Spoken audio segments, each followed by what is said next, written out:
क्या हर महिला को पुखराज पहनना चाहिए?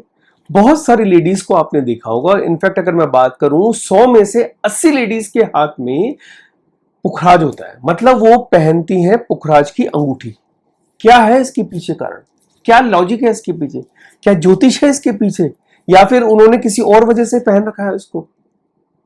जानेंगे ये सारी चीजें ही आज की वीडियो में। नमस्कार, मैं अरिहंत, आपका एस्ट्रोलॉजर और जेम एक्सपर्ट। और पिछले 22 वर्षों से मैंने हजारों लोगों को सही रत्नों के माध्यम से उनका जीवन संवार दिया है कि why pukhraj, in fact yellow sapphire is very important for ladies.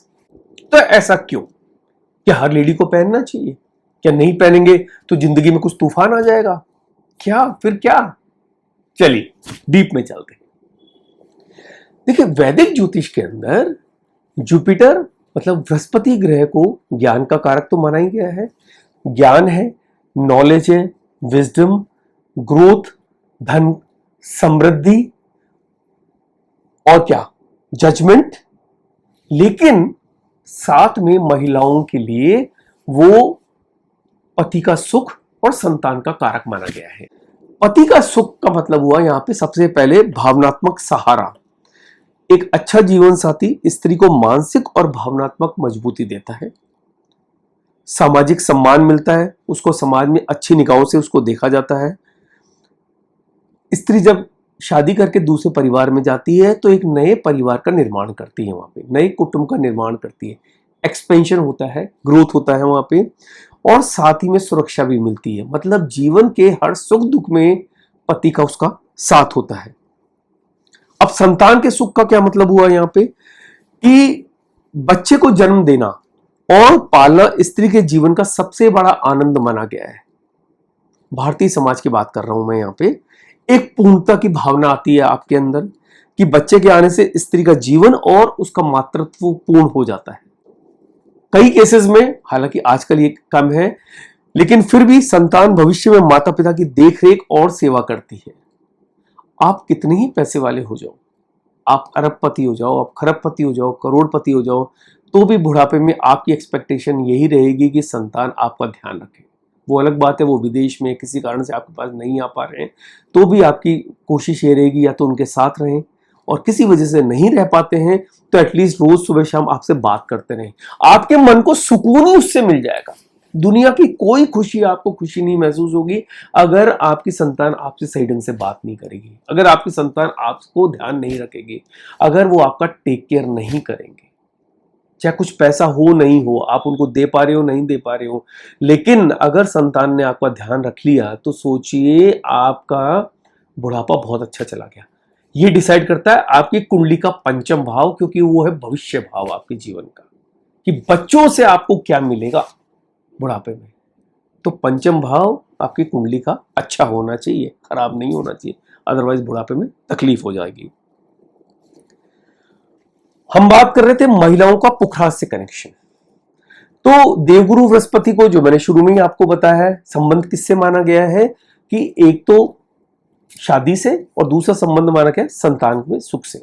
अब होता क्या है, अगर कुंडली में बृहस्पति ठीक नहीं हो, खासकर महिलाओं की बात कर रहा हूं मैं, इसी वजह से बृहस्पति खराब हो सकता है, गलत भावों में बैठा हो, राइट, मान लीजिए छठे भाव में बैठा हो, आठवें में बैठा हो, या फिर कई केसेस में तीसरे भाव में भी बैठा हो, गलत प्लेसमेंट के साथ में हो, राहु के साथ में, केतु के साथ में, इनके साथ में हो, गलत भावों से दृष्ट हो गया हो या गलत ग्रहों से दृष्ट हो गया हो, नवमांश में D9 में उसकी स्ट्रेंथ खराब हो गई हो, या वहां पे 6, 8, 12 के अंदर चला गया हो, बलाबल में कम हो, डिग्निटी कम हो जाए उसकी, अवस्था वीक हो जाए उसकी, वृद्ध अवस्था हो जाए उसकी, ऐसे केस में क्या होगा? बृहस्पति वीक हो गया आपका। अब बृहस्पति वीक हो गया तो सिर्फ शादी से रिलेटेड समस्या ही नहीं होगी, संतान से रिलेटेड समस्या ही नहीं होगी, समस्या जीवन के हर पहलू में हो जाएगी। ग्रोथ में हो जाएगी, एजुकेशन में हो जाएगी, एजुकेशन भी नहीं चल पाएगी आपकी, बार बार ब्रेक्स लगेंगे एजुकेशन में, हायर लर्निंग्स में दिक्कतें हो जाएंगी। धर्म की तो बात छोड़ दें, स्पिरिचुअलिज्म तो बहुत दूर की बात है, स्पिरिचुअलिज्म तो मिलेगा ही नहीं आपको। जीवन में अच्छे गुरु नहीं मिलेंगे आपको, कोई सिखाने वाला नहीं मिलेगा, कोई हाथ पकड़ के चलाने वाला नहीं मिलेगा, भाग्य में रुकावटें आएगी बार बार। गुरु ग्रह का बहुत बड़ा कंट्रोल होता है। और मैंने आपको एक वीडियो में बताया था कि पूरी कुंडली के कुंडली में होते हैं 12 हाउसेस, 12 हाउसेस, 12 भाव जिसे कहते हैं, उसमें से 5 भावों पे गुरु ग्रह का अधिकार रहता है। अब सोचिए ऐसे ही केस में गुरु ग्रह खराब हो जाए तो, वीक हो जाए, अस्त हो जाए, नीच हो जाए, अब ऐसे केस में क्या करो?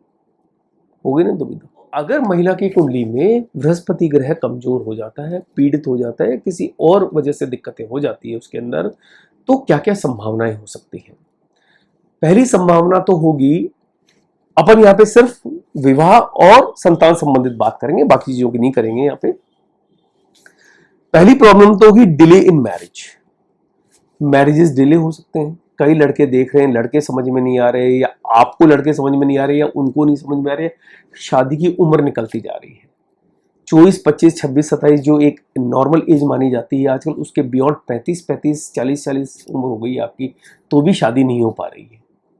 और एक सर्टन एज निकलने के बाद तो आपको मन मुताबिक वैसे भी जो मिल रहा है उसी में गुजारा और संतोष करना पड़ता है कि ठीक है यार, शादी तो कम से कम एटलीस्ट अकेले तो नहीं रहे, कोई प्रॉब्लम तो नहीं हो लाइफ के अंदर।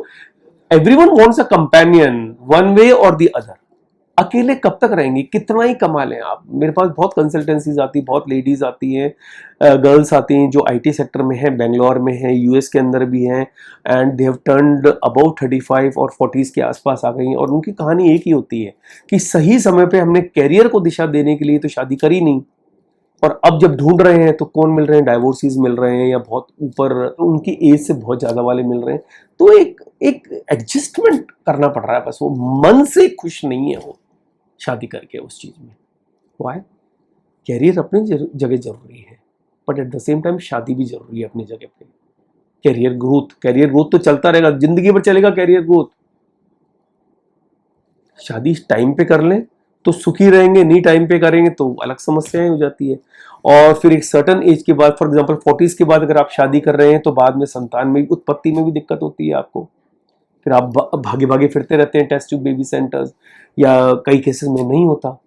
हस्बैंड का इंटरेस्ट सेक्स की तरफ से खत्म हो जाता है, कई केसेस में वाइफ का इंटरेस्ट नहीं रहता, she doesn't want to be with husband. ठीक है, they are together in a flat, they are living together, लेकिन एक कंपैटिबिलिटी इश्यूज हो रहे हैं कि मजा नहीं आ रहा साथ में एक दूसरे। दूसरा क्या है कि जीवन साथी मन मुताबिक नहीं मिलना। अब यहाँ पे मन मुताबिक का क्या मतलब है? यहाँ पे चेहरे मुहरे की बात नहीं कर रहे हैं। मन मुताबिक का मतलब होता है कि आपकी थिंकिंग प्रोसेस नहीं मिल रही, थॉट प्रोसेस अलाइन नहीं हो रहा है, आपका इनकम्पैटिबिलिटी इश्यूज हो रहे हैं। आप बोल कुछ और रहे हो, वो समझ कुछ और रहे हैं। बहुत सारी चीजें आप मन ही मन के अंदर रख रहे हो, कुछ बोलते हो तो वो गुस्सा हो जाते हैं, बटन वो कहते हैं ना, फट पड़ते हैं बिल्कुल। तो ऐसा लगता है यार ना बात करें ज्यादा ठीक है। एडजस्टमेंट इश्यूज हो जाते हैं, छोटी छोटी बात पे झगड़ा हो जाता है, तू मैं हो जाती है किसी ना किसी बात पे। और फिर क्या होता है ultimately? You talk about spaces, कि तेरा स्पेस ये है और मेरा स्पेस ये है। अरे भाई, एक ही घर में किस बात का स्पेस आपके? 2 प्राणी कुल है, हस्बैंड वाइफ, उसमें भी स्पेस। तो ये हो जाता है, मतलब पति का सुख नहीं मिल रहा उसको। यहां मैं फिजिकल सुख की बात नहीं कर रहा हूं, यहां बात कर रहा हूं मेंटल, क्योंकि मेंटल सुख सबसे बड़ा है फिजिकल सुख से। अगर मेंटली आप सेटिस्फाई कर लेते हैं किसी चीज को, तो इससे होता क्या, मैरिटल हैप्पीनेस में कमी आ जाती है। वैल्यू सिस्टम्स जब मिसमैच होते हैं ना, तब सबसे बड़ी दिक्कत होती है। और कई केसेस में तो कल्चरल शॉक भी लग जाते हैं कि एक रिलीजन की एक है और दूसरे रिलीजन के वो, तो जबरदस्त कल्चरल शॉक लगता है। और लेडीज को एडजस्ट करने में बहुत दिक्कत होती है, क्योंकि शुरुआत में तो वो एक कल्चर से पली बड़ी, वो कहने को एक्सेप्ट कर लेती हैं, लेकिन क्या मन से एक्सेप्ट कर पाती है? आपको मतलब डीपली सोचिए इस चीज को। तो ये लेकिन सिर्फ गुरु ग्रह ही नहीं रिस्पॉन्सिबल होता है इस चीज के लिए, सिर्फ जुपिटर ही नहीं होता। इसके लिए आपको 7th लॉर्ड को देखना पड़ेगा कि 7वें घर का जो स्वामी है, जो भावेश है, उसको देखना पड़ेगा। कौन से ग्रह बैठे हैं वो देखने पड़ेंगे आपको। भावेश किन ग्रहों के साथ संबंध बना रहा है वो आपको देखना पड़ेगा। कहां पे उसका प्लेसमेंट हुआ, कहां पे जाके बैठा है, और फिर नवमांश में उसकी स्थिति क्या है, स्ट्रेंथ क्या है, बलाबल क्या है उसकी, ओवरऑल क्या रिजल्ट दे रहा है। और अगर दशा आ गई उल्टी सीधी, जो मान लीजिए मार्ग भाव की दशा आ गई आपके, बाधक की आ गई, या किसी और ऐसे भाव की आ गई, तीसरे भाव की आ गई, छठे भाव की आ गई दशा आ गई, 8वें भाव की आ गई, और उस समय अगर ग्रह योग कारक नहीं हुआ आपके लिए, तो क्या होगा? उसका अंदाजा आप स्वयं लगा लें। अब है सही गाइडेंस की कमी। हम बता रहे हैं कि जब गुरु ग्रह खराब होता है महिलाओं की कुंडली में क्या होता है, तो यहां पे गाइडेंस किससे माना गया? गाइडेंस माना गया गुरु आपके लिए, जो आपके बड़े बुजुर्ग हैं, आपके पिता हैं, आपके दादाजी हैं, या फिर कोई आपके परिवार के गुरु हैं जिनसे आप रेगुलरली विजिट करते हैं। जिनको कोई नहीं मिला तो ईश्वर है, भगवान है। तो सही गाइडेंस आपको नहीं मिल पाती, और इसी सही गाइडेंस के लिए आप दर दर भटकते रहते हैं, और उस चक्कर से गलत शादियां हो जाती है। अब संतान से जुड़े विषय देखिए, गुरु को, जुपिटर को वैदिक ज्योतिष के अंदर संतान का कारक माना गया है, खासकर पुत्र संतान का कारक माना गया है। तो अगर जुपिटर आपकी कुंडली में वीक होगा, महिलाओं की बात कर रहा हूं मैं, तो उसको पहली बात तो संतान होने में ही कठिनाई हो जाएगी, और अगर संतान हो भी गई तो संतान बली नहीं होगी, मतलब हेल्दी नहीं होगी वो संतान, बीमारियां उसको लगी रहेंगी। इसके साथ साथ शिक्षा और कैरियर में रुकावटें। रिलीजन का मैंने आपको बता ही दिया कि रिलीजन उनको प्रॉपर नहीं मिल पाता। रिलीजन की बात नहीं, रिलीजन नहीं, यहाँ पे स्पिरिचुअलिज्म बोलना चाहिए मेरे को, कि स्पिरिचुअलिज्म उनको नहीं मिल पाता वो, क्योंकि एक डिससेटिस्फैक्शन रहता है लाइफ के अंदर। आपने अनुभव किया होगा, अगर आपकी कुंडली में गुरु ग्रह खराब है, वीक हो गया, अस्त है, नीच का है, पाप ग्रहों से दृष्ट है, पाप ग्रहों के साथ युति में है, कॉम्बिनेशन के अंदर है, वो D9 के अंदर उसकी स्ट्रेंथ बिगड़ गई, तो आपने इन चीजों को नोटिस किया होगा। तो ऐसे केस में क्या किया जाए? ऐसे केस में अगर जुपिटर आपकी कुंडली में अगर फेवरेबल है, अगर लग्न उसको फेवर कर रहा है, तो आप पुखराज बिल्कुल पहन लें। लर्नेड ज्योतिषी को दिखाएं जरूर अपनी कुंडली को, ऐसे डिसीजन मत ले लीजिएगा, क्योंकि जब अच्छे ज्योतिष होते हैं वो कई एंगल से एक चीज को देख के और फिर रिजल्ट निकाल के लेके आते हैं। आप मेरे से भी संपर्क कर सकते हैं कुंडली कंसल्टेशन के अंदर, जेमस्टोन रिकमेंडेशन में, या फिर आपको जीवन में कुछ और भी समस्या आ रही हो उसके बारे में भी आप बातचीत कर सकते हैं। आपको रत्न खरीदना हो तो आप मेरे से भी संपर्क कर सकते हैं, नहीं तो आपकी। तो जुपिटर इतना स्ट्रॉन्ग ग्रह है, इसको हल्के में ना लें आप, वरना आपका जीवन हल्के में हो जाएगा।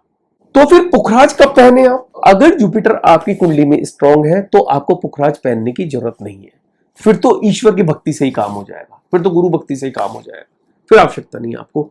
अगर नहीं है तो उसको एक्टिवेट करना जरूरी है, उसको ठीक करना जरूरी है, उसके बिना काम नहीं चलेगा, ये तो मान के चलिए आप। तो अलग अलग ग्रह शादी के लिए भी रिस्पॉन्सिबल होते हैं। तो शादी हो गई, आपको बाद में संतान नहीं हो रही, फिर देखिए कि क्या चक्कर है गुरु ग्रह के अंदर। तो ऐसे केस में आप पुखराज पहने। Between 5 to 7 carats is safe, कोई दिक्कत नहीं है। 5 कैरेट से 7 कैरेट के बीच में पहन सकते हैं, 5.25, 6.25, 7.25, जो भी आपकी इच्छा हो। एक्टिव हैंड में, जिस हाथ से आप कार्य करते हैं, गुरुवार के दिन इंडेक्स फिंगर, पहली अंगूठी के अंदर आपको पहनना है। रोज देखें रिंग को, रोज सोचें कि मैंने क्यों पहनी है इसको, what is the objective behind it, what is the reason behind it. ईश्वर मेरी कैसे साथ करेंगे, ईश्वर मेरी कैसे मदद देंगे मेरे को, मैं जीवन में क्या करूं कि ईश्वर का साथ हमेशा मेरे साथ रहे। और अपने आप को ब्लेस्ड मानिए कि ईश्वर की कृपा आपके ऊपर है। और फिर देखिए पुखराज का चमत्कार आपके जीवन में 2 से 2.5 महीने का टाइम लगेगा असर होने में। धीरे धीरे चीजें ठीक होने लग जाएंगी, फायदे में आ जाएंगे, अब बेनिफिट में आ जाएंगे। जो आपके लिए लाइफ में नेगेटिव हो रहा हो वही पॉजिटिव में कन्वर्ट होने लग जाएगा। This is happiness, this is inner happiness. ये वो हैप्पीनेस है जिसकी आप कल्पना भी नहीं कर सकते। पहन के देखिए अगर ये स्थिति है तो। लेकिन अगेन कुंडली का एनालिसिस करवा लें, उसके बिना ना पहने, क्योंकि कई केसेस में गुरुग्रह ठीक होता है तब भी नहीं पहनाते, क्योंकि अगर गुरुग्रह की ऑलरेडी स्ट्रेंथ है, अगर बैलेंस्ड है और आपने पहन लिया तो आप में ईगो ला देगा, वो आप में हो जाएगा कि जो कुछ है आप ही है, क्योंकि अहंकार ला देता है वो, तो वो भी एक संबंधों के लिए अच्छी चीज नहीं। तो are you all set? Bell icon दबाना मत भूलिएगा। बेल आइकन जब आप दबाते हैं तो जो भी वीडियो नई पब्लिश होती है तुरंत आपके फीड में आ जाती है, तो आपको पता लग जाता है कि कौन सी नई इंटरेस्टिंग वीडियो आई है। लाइक शेयर सब्सक्राइब करना मत भूलिएगा। कुछ और भी जानना हो तो कमेंट बॉक्स में जरूर टाइप करें। मैं अरिहंत, आपका एस्ट्रोलॉजर और जेम एक्सपर्ट। और भी किसी और विषय पे आपको जानना हो तो जरूर मेरे को बताइएगा। मैं बहुत जल्दी एक वीडियो और भी लेके आ रहा हूं जो कई लेडीज ने डिमांड करी थी मेरे जो क्लाइंट्स हैं उन्होंने मेरे से पूछा था कि कौन से ग्रह होते हैं जो पीसीओएस और पीसीओडी के कारक होते हैं।